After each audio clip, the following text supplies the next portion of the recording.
Saya tidak bicara tertutup, saya bicara di Dewan Perwakilan Rakyat Komisi 1, di mana semua partai yang mengusung Bapak hadir dan menyetujui yang saya ajukan.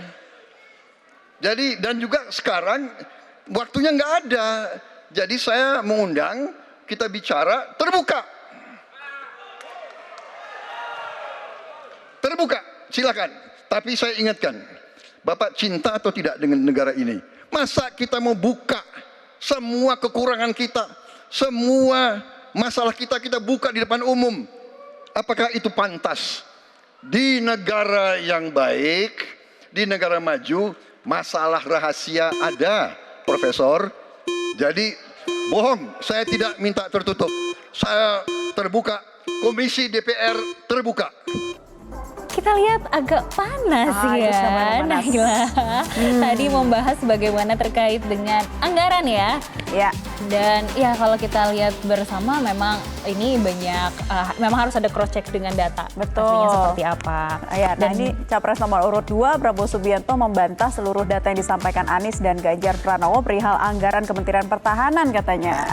Iya, dan data tersebut tidak perlu dipertanyakan di debat Capres. Pasalnya semua partai pengusung Anies dan Ganjar sama-sama ada di DPR dan menyetujui anggaran untuk Kemenhan. Mengenai utang luar negeri, ternyata Indonesia sekarang hutang luar negeri kita sebagai rasio perbandingan terhadap produk domestik bruto kita salah satu terendah di dunia. Jadi masih kita sekitar berada di sekitar 40%, sedangkan banyak negara jauh di atas kita. Kedua, kembali lagi dengan manajemen yang prudent, pengelolaan yang baik, dan dengan strategi ekonomi yang tepat, terutama dengan hilirisasi, di mana kita bisa mendapat keuntungan sebagai bangsa, ini memperkuat posisi tawar kita. Jadi saya kok tidak terlalu khawatir negara lain mau intervensi kita soal hutang.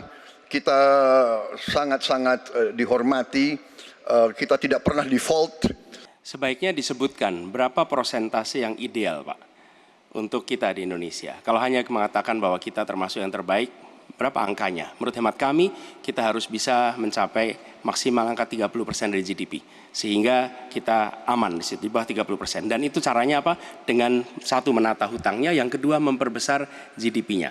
Yang tidak kalah penting adalah melakukan pengembangan skema-skema yang lebih kreatif dalam mencari hutang luar negeri, termasuk pelibatan swasta. Lalu memastikan bahwa ada perluasan wajib pajak yang harapannya nanti akan memperkuat juga GDP kita, di samping mengurangi kebocoran pajak. Dan hutang-hutang yang kita gunakan untuk aktivitas produktif. Jangan hutang itu digunakan untuk kegiatan yang non produktif. Misalnya hutang dipakai untuk membeli alutsista bekas oleh Kementerian Pertahanan. Itu bukan sesuatu yang tepat. Justru kita harus sebaliknya yang kita kerjakan. Ya, itu juga yang disampaikan oleh Anies Baswedan, Capres nomor urut 1, bahwa tidak apa-apa hutang ya begitu, tapi memang harus dipakai dengan kebutuhan yang produktif. Jangan sampai untuk kebutuhan yang tidak produktif, seperti membeli alutsista bekas katanya.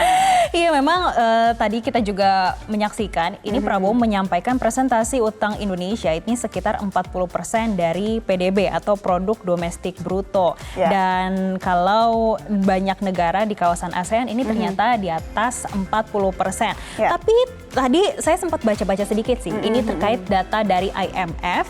Ini menyampaikan kalau rasio utang Indonesia di tahun 2023 ya, secara tahunan ini sebesar 39% dari total PDB. Dan dibandingkan negara lain di kawasan ASEAN, rasio utang Indonesia ini memang masih tergolong rendah. Karena kalau kita bandingkan ya sama Singapura, ini bisa mencapai 167,9% dari total PDB, dan ini memang jauh dibandingkan dari Indonesia. Nah, ini dikatakan ya dalam infografis juga ada fakta utang luar negeri Indonesia itu jumlahnya 8.041,01 triliun rupiah yang ternyata itu sudah menurut Undang-Undang Nomor 1 Tahun 2003 ya, di mana itu besarannya harusnya tuh bisa mencapai 60% ya dari PDB, tapi ternyata utang Indonesia masih di bawah itu. Dan ada lagi fakta utang luar negeri untuk Indonesia. Ini utang Indonesia hingga kuartal 3 2023 disampaikan oleh pihak Bank Indonesia adalah 6.180 triliun dan hal ini menurun tipis dibanding pada Juni 2023. Ya, walaupun memang tadi rasionya masih di bawah ya 40%, tapi juga tadi yang disampaikan oleh Anies bahwa baiknya digunakan untuk hal-hal yang produktif seperti itu. Nah, kalau menurut kalian seperti apa nih? Ini baru dari soal hutang saja ya. Tapi ini menarik banget sih Naila, karena tadi malam Prabowo ini juga ngomongin terkait dengan utang sampai 50% dari PDB pun Indonesia tidak akan bermasalah. Kemudian ada sanggahan lainnya lagi dari Capres nomor 1. Dan serunya lagi ini tadi malam disampaikan oleh Anies Baswedan yang menyinggung kalau utang luar negeri digunakan untuk membeli alat atau alutsista bekas Kementerian Pertahanan itu bukan sesuatu yang tepat.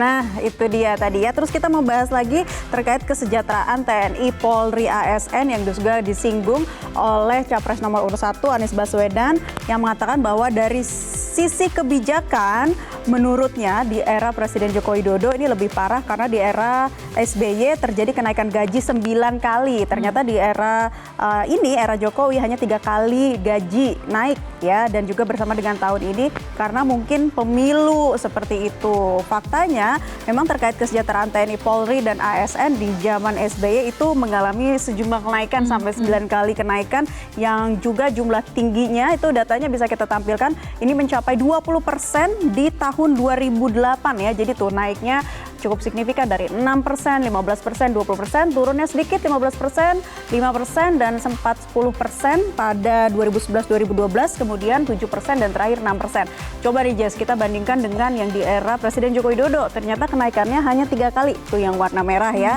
Bisa dilihat di 2015 dan juga 2019 5%, dan baru nih di Januari 2024 8% untuk kenaikannya. Jadi memang apa yang disampaikan oleh Capres nomor urut 1 Anies Baswedan, fakta kesejahteraan TNI, Polri, ASN memang sudah sesuai dengan datanya.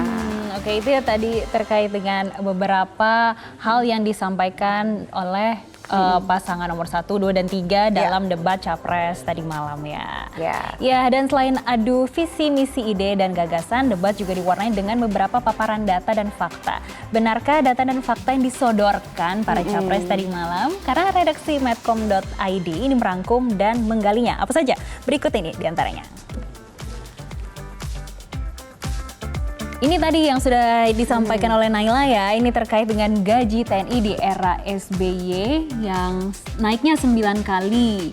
Sedangkan di era Jokowi hanya 3 kali. Benar ya, sudah disampaikan tadi berdasarkan data yang dihimpun dari dataindonesia.id, kebijakan untuk meningkatkan gaji PNS selama pemerintahan Jokowi berbeda dibanding pendahulunya, Susilo Bambang Yudhoyono. Tadi kita sudah bacakan grafiknya bersama.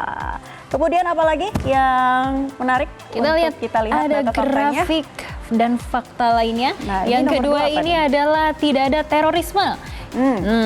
Ini disampaikan oleh Capres nomor 3 ya, tahun 2023 tidak ada aksi terorisme di Indonesia dan verifikasinya ternyata benar. BNPT mengungkapkan memang tidak terjadi aksi terorisme di Indonesia sepanjang tahun 2023. Kita lihat lagi, cek fakta debat ketiga Pilpres, apalagi ini terkait dengan Indonesia mengalami lebih dari 800 juta cyber attack ya via HP komputer dari Anies Baswedan. Ternyata verifikasinya adalah benar. Pada tahun 2021 terjadi sebesar 800 juta ya serangan siber di Indonesia, terutama pada periode Januari hingga Agustus 2021. Sementara itu menurut data dari BSSN, Indonesia juga mengalami lebih dari 1 miliar serangan cyber pada tahun 2022. Ini menjadi PR ketiga Capres ya, karena kalau kita lihat sekarang data adalah the new oil.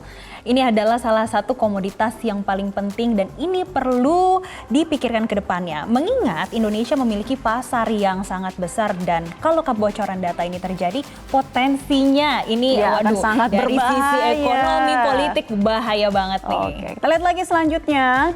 terkait dengan utang luar negeri. Luar negeri ya, dari Prabowo Subianto juga tadi kita sempat bahas ya, yang mengatakan utang luar negeri Indonesia masih di bawah 40%. Nah itu memang benar faktanya, tadi sudah kita bahas terkait hutang yang disampaikan oleh Prabowo Subianto. Ada lagi? Dan kalau kita lihat ini ada selanjutnya terkait dengan pengambilan keputusan di ASEAN rumit dan harus konsensus dan ternyata verifikasinya benar. Verifikasinya benar ya, apa tuh keterangannya, ASEAN Jess? ini memiliki mekanisme pengambilan kebijakan yang rumit dan konsensual. Ini didasari pada piagam ASEAN yang menjadi landasan pembentukan sejak 1967 sehingga sudah menjadi kenyataan yang disadari oleh setiap pemimpin ASEAN. Oke, kita lihat lagi apa ada lagi. Cek fakta debat ketiga dari Prabowo Subianto yang mengatakan raca perdagangan Indonesia dengan Afrika surplus selama 5 tahun berturut-turut. Ternyata verifikasi faktanya adalah salah. Tidak 5 tahun berturut-turut. Jadi kalau kita cek ya, ini data dari Badan Pusat Statistik, neraca perdagangan Indonesia memang kembali mencatatkan surplus pada November 2023 selama 43 bulan. Dengan kata lain, Indonesia ini surplusnya 3,5 tahun. 3,5 tahun, jadi tidak sampai 5 Tidak sampai tahun. 5 tahun. Nah, itu sejumlah cek fakta debat ketiga Pilpres yang sudah kami hadirkan. Masih ada satu lagi ternyata, coba kita lihat yang terakhir. Cek Utang faktanya. luar negeri. Ini sudah terkait utang luar negeri dari Rusia dan Arab Saudi terhadap produk domestik bruto atau PDB. Masing-masing negara berada di bawah Indonesia. Benar nggak tuh, Jessica? Ternyata verifikasinya benar. Tadi kita udah sempet singgung juga ya, karena kalau Indonesia ini kan tadi 39% atau 40% terhadap PDB. Dan kalau kita bandingkan dengan Arab Saudi dan juga beberapa negara lainnya, memang di beberapa negara lain ini lebih tinggi. Bahkan di ASEAN saja Indonesia termasuk yang rendah. Sedikit tadi juga menyampaikan terkait dengan ASEAN dan Laut Cina Selatan, Capres nomor 1 Anies Baswedan menyatakan bahwa memang harus merangkul semua dan negara-negara ASEAN yang sekarang ini menjadi pintu masuk bagi kekuatan Tiongkok, misalnya di Laut Cina Selatan, apakah itu Laos, apakah itu Myanmar, dan memang itu sudah diverifikasi datanya adalah benar yang juga disampaikan oleh Capres nomor 1 Anies Baswedan. Oke, kali ini kita saatnya membacakan polling ya. Yes. Ini terkait dengan pasca debat ketiga Pilpres, bagaimana arah pilihan Anda? Di mana arahnya? Yang pertama ada yang makin mantap dengan paslon pilihan. Wow, tinggi, 76%. Makin mantap. Wah, lebih dari 50% tuh ya. Kalau nomor 2, pertanyaan atau apa yang disampaikan ini terkait Mulai Capres. ragu. Mulai ragu dengan paslon pilihan, hanya 4% saja. Oh, berarti semuanya sudah mantap ya? Sudah mantap sepertinya. Yang ketiga beralih pilihan paslon, 2% juga angkanya sedikit. Kemudian ini yang menjawab 18% debat tak berpengaruh dengan pilihan. Berarti memang pilihannya sudah mantap dari awal, pokoknya yang A, yang A, yang B, yang B, yang C, yang C. Mau debatnya kayak apapun, ya debat saja jadinya ya. Tapi dengan melihat makin mantap dengan paslon pilihan, berarti artinya debat-debat yang selama ini diadakan ini sangat memberi edukasi dan juga memberikan insight bagi masyarakat Indonesia untuk siapa sih yang ideal untuk memimpin Indonesia ke depannya. Oke, dan masih ada sekitar 2 debat lagi, begitu ya. Semoga semakin mantap dengan paslon pilihan, gak usah berubah-ubah. Nah pemirsa, tetaplah bersama kami. Jocelyn masih akan kembali untuk Anda sesaat lagi.